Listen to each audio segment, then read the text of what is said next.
Hi, I'm Linz. Welcome to Becoming Everwell, a channel where we talk about the ongoing journey of becoming. In today's life learning episode for Midlife You, we're talking about when past you and today you get together. I make sense of life by writing about real everyday stuff that makes us who we are. Some of these snapshots are fun, some are more serious. Maybe they'll open up something in you too. Let's grow. A road trip to and from my recent 25th college reunion with my devoted former roommate shook me awake in my favorite kind of way. Never shy to dig into the marrow of our present tense lives at all the stages, the two of us engaged in what could only be described as a high-octane mutual reality check of a conversation for all 13 hours of our cocooned drive.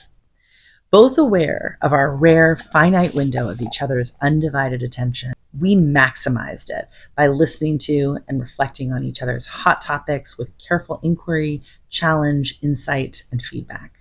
At one point, a legal pad emerged for note-taking and unpacking. There were some audio recordings of wise observations, too. I loved every minute of our inner archaeological digs. I realize that for some, this kind of road trip might seem exhausting, if not torturous. But for us, well, there's a reason we cohabitated throughout college. The milestone of our reunion created a bittersweet backdrop. Each classmate, still an echo of their younger version, kept reminding me of time's unapologetic passage, with their smile-lined faces, changed shapes, and silvered wisps. And of course, the reunion format naturally requires everyone to neatly convey what your life has become, as if accounting for a 25-year compilation of one's colorful and checkered life could ever be tidy.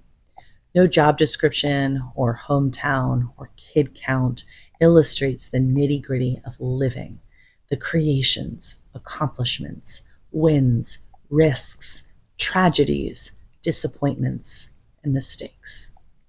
Because life, as we keep pushing along, continues to get fuller, the complexity of our evolving personhood is simply not sum-upable. To my delight, in plenty of my reunion conversations, former classmates willingly exercised their vulnerability by veering off script from life's highlight reel. Perhaps our shared knowing of each other before adulthood made it safer to disclose the stuff that lives beneath the polished one-liners about midlife. Like, one classmate, who's always struck me as the absolute nicest guy around, told me about a painful, Googleable scandal that centered around him after he stood up to a union to defend his values. He was forced to restart his career in his mid-40s because of it. Another former classmate with a good reputation shared a parenting mishap when her 5-year-old child accidentally downed a White Claw, thinking it was seltzer, and got drunk. Another former classmate, post-divorce, introduced me to his girlfriend, a fellow partner at his firm, where no one knows of their dating status. Because I probed, they admitted to the fun of their secrecy at the office. But then, with a palpable sadness, they revealed the real reason of their continued secret. They're both scared to introduce their respective sons to each other. Two very different boys, both tweens, and both whom they can't imagine ever comfortably accepting the other. Most interesting was being privy to the inner angst of one of my favorite former classmates, now a school principal, realizing that a tricky mom with kids at her school also graduated with us. Forced to ricochet between her college persona and her professional role, depending on the mom's whereabouts, she seemed held captive by her awareness of time's passage and its effect on her personhood. Reunions, I find, are as awkward as they are amazing. Awkward because a basic "how have you been" is a loaded question, and amazing because some people actually go for it and honestly answer it. Once my college roommate and I returned to the car for Sunday's ride home, with the weekend's many conversations in the rearview mirror, I so valued holding space to ponder my own self-narrative that I shared all weekend long. I wondered, are my recycled words actually accurate? Do I make sense to myself? Do I make sense to the world?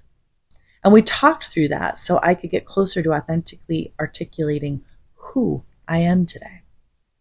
My reunion with my past self, combined with our reality check of a road trip conversation, ended up sharpening my focus, clarifying my goals, and helping me cut out some noise that's been distracting me lately. I've come home feeling renewed and reunited to my today self.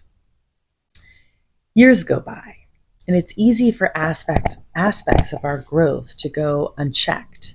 It's natural to simply absorb our life experiences, choices, and many collected selves. And it's typical to assume that previously held values, interests, and opinions still hold true, unless we get intentional about checking in with ourselves in a meaningful, thorough, and regular way. We're ever changing and evolving beings, and midlife is a rich and valuable stage that deserves proper attention to one's inner self and continued becoming. If you are craving a metaphorical road trip of your own that will get you digging inward for outward clarity, I would like you to know that I've got a few open sessions for midlife kickstart coaching this season. I'm ready to be a partner if you are ready to focus on yourself. You can learn more about my offerings on my website, lindsayhurdy.com. I would love to connect with you offline and in real life on the phone so we can talk through how I might be able to support you in your growth. Meanwhile, you being here on YouTube and listening to these stories or over on my Substack, lindsayhurdy.substack.com. These are places where I am trying to grow, and I appreciate every view, every like, every share, every subscribe. So thank you, thank you, thank you. Until next time. Be sure to like and subscribe and click that bell to get alerts for new posts. I'd be ever grateful.